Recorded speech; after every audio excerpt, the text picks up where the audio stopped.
Okay, welcome back dear viewers. जैसा कि हम डिस्कस कर रहे थे about ozone layers of earth's atmosphere. तो लास्ट लेक्चर में हमने डिस्कस किया व्हाट्स ओजोन लेयर, ओजोन क्या है, एंड हमने थोड़ा बहुत डिस्कस किया था layers of earth's atmosphere. And layers of earth's atmosphere में हमने डिस्कस किया troposphere, stratosphere. Okay, now we will move ahead.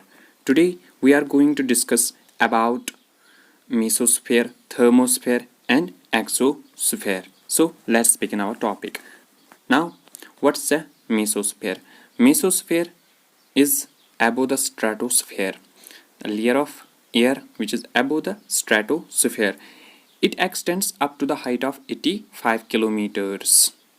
Usually जो मीटियोर्स होते हैं वो बर्न होते हैं मेसोस्फीयर में, एंड जो इसका टेम्परेचर है वो फॉल होता है। यूजुअली इसका जो टेम्परेचर -90 डिग्री सेल्सियस होता है। ये कोल्डेस्ट टेम्परेचर जो अर्थ's एटमॉस्फेयर में है that is to be found in mesosphere. Okay, now जो मेसोस्फीयर है इसमें जो we can't breathe because mesosphere is far too thin to breathe, and जो एयर प्रेशर है वो ड्रॉप हो जाता है जैसे ही हम ऊपर की ओर जाते हैं। As we move higher the air pressure drops. Now it's thermosphere. Thermosphere it extends up to 500 and 1000 kilometers. Okay, ये usually it's now above the mesosphere that is thermosphere. I will show you here. यहाँ पे troposphere देख सकते हैं, फिर stratosphere में ozone है, ये मेसोस्फीयर है।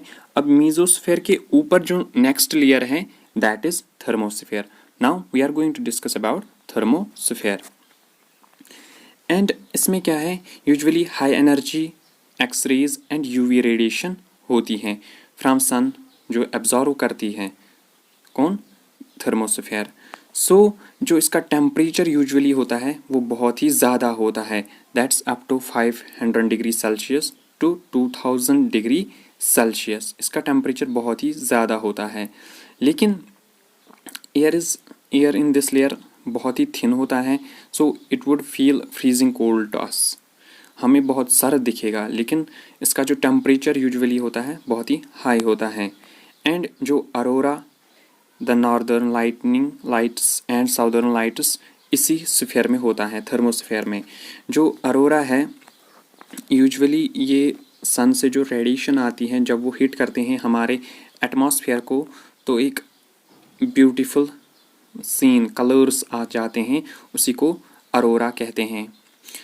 ओके, एंड जो सैटेलाइट्स एक्चुअली ऑर्बिट, कुछ सैटेलाइट्स भी होते हैं जो ऑर्बिट करते हैं इस स्फीयर में। सो थर्मोस्फीयर एक तरह से एक आउटर स्पेस है हमारे एटमॉस्फेयर में। ओके, यूजुअली इसमें ज़्यादातर सैटेलाइट्स नहीं होते हैं, थोड़े बहुत होते हैं।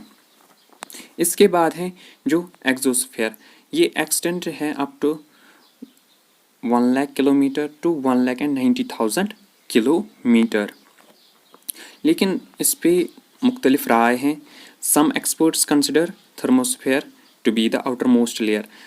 कुछ एक्सपर्ट्स का ये भी कहना है कि जो थर्मोस्फीयर ही है यही एक्सोस्फीयर है, इसके बाद कोई और स्फीयर नहीं है, कोई और एयर की लेयर नहीं है। लेकिन कुछ कंट्राडिक्ट करते हैं जो ट्रीट करते हैं एक्सोस्फीयर को as a outer most layer. ठीक है, final frontier of earth's gases envelope यानी एटमॉस्फेयर का। ओके, सो जो एयर होता है वहाँ पे बहुत ही ज़्यादा थिन होता है एक्सोस्फीयर में, बहुत ही थिन। यूजुअली इसमें जो मॉलिक्यूल्स होते हैं या हाइड्रोजन मॉलिक्यूल लाइक वो पार्टिकल्स मौजूद होते हैं एक्सोस्फीयर में, एंड सैटेलाइट्स भी होते हैं, तो वो पार्टिकल्स एस्केप होते हैं इनटू द स्पेस। इसके बाद एक्सोस्फीयर से बाहर खाली स्पेस है। Okay, as you can see here this is exosphere. यहाँ पे स्पेसशिप्स हैं, ये सैटेलाइट्स हैं। अब जो एक्सोस्फीयर से बाहर है वो स्पेस आ जाएगा। Okay, now back to the topic, that is okay. now layers of atmosphere में हम देखेंगे कुछ important boundaries, ठीक है. so you can see this is troposphere. Troposphere और स्ट्रेटोस्फेयर के दरमियान एक बाउंड्री एग्जिस्ट करती है जिसे ट्रोपोपाज कहते हैं. ओके.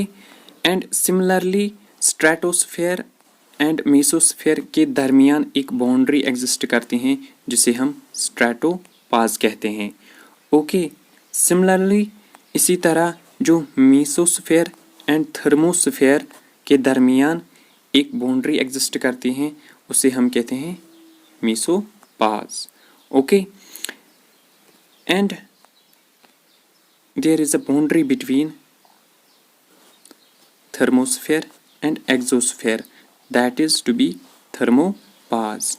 So ये some important boundaries हैं between the layers of atmosphere which are tropopause, stratopause, mesopause and thermopause. And in next lecture we are going to discuss about ionosphere. Okay, ये important topic है. Now we will see boundaries between layers. जो है, जो यहाँ पे मेसोफाज हैं, ये एक बाउंड्री है that exists between thermosphere and mesosphere. ठीक है, यहाँ पे एग्जिस्ट करती हैं. एंड हमने ऑलरेडी देखा मेसोस्फेयर जो है ये इसमें मीटियोर्स बर्न हो जाते हैं. ओके. इसके बाद स्ट्रेटोपाज, ये एक बाउंड्री है जो एग्जिस्ट होती है बिटवीन मेसोस्फेयर एंड स्ट्रेटोस्फेयर.